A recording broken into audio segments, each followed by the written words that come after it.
This portion of the news is brought to you by Sun Oil Limited, fueling growth for people. Welcome back to the Bahamas Tonight Weekend. Earlier this week, Bahamas Electricity Corporation Chairman Leslie Miller addressed reports of an oil spill off Clifton Pier. He told reporters that BEC may not be the only company at fault, as there are other companies that deal with oil in the area. He informed that a study was done last year and it was determined that much of the residuals of oil in that area does not emanate from BEC tanks or fuel that BEC uses. Some of the fuel that we discovered in that category of mixture that goes into DMC out there, BEC doesn't even use. So you could figure out the other culprits that are there. You got Shell, Esso, and Texaco right next door to us, right? They have tanks just like BEC. And in fact, BEC rent some of their tanks and they rent some of our tanks.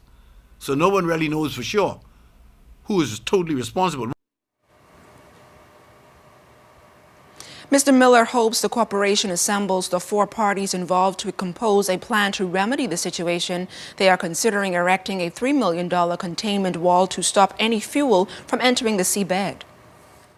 We will protect our interests going from our boundary, going from east to west.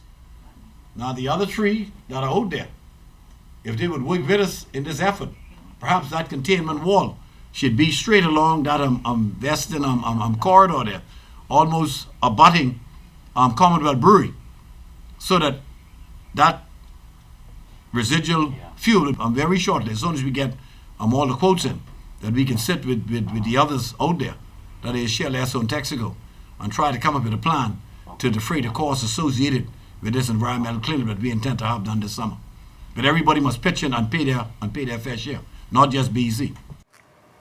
One of the topics addressed at the Bahamas Electricity Corporation's Energy Security Seminar this week was oil exploration in the Bahamas. Chief Executive Officer of Bahamas Petroleum Company Simon Potter told participants that the role of successful oil exploration is crucial to balanced energy security. He noted that BPC has been working on oil exploration for the past 5 years. We spent $50 million to date on involved technical work. Everything has told us that we should be hopeful that there's oil there. I can't tell you for sure. We need to drill an exploration well to be sure as to the presence of oil. We'd like to start as soon as possible, but it's probably going to take us over a year to plan a safe well. And so sometime during the latter half of 2014 would be our ideal time scenario. The BPC executive also outlined what will happen when oil exploration gets the green light.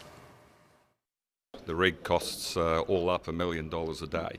So the premium is on making sure that you have all of the contracts in place that you need, all the equipment arriving all at the same time, because if you're delayed a day, if you don't have two things arriving at the same time, it's $1 million a day. So the other aspect, of course, is in making sure that everything is safe, reliable, everything works. Obviously, people's minds are around safety and ensuring that we execute in that manner. We've got a lot of data to sift through to make sure it's safe to execute, and that's what goes into the year. And that does it for this portion of the news. Stay tuned, though. Sports is next with Julian Gibson in Andros.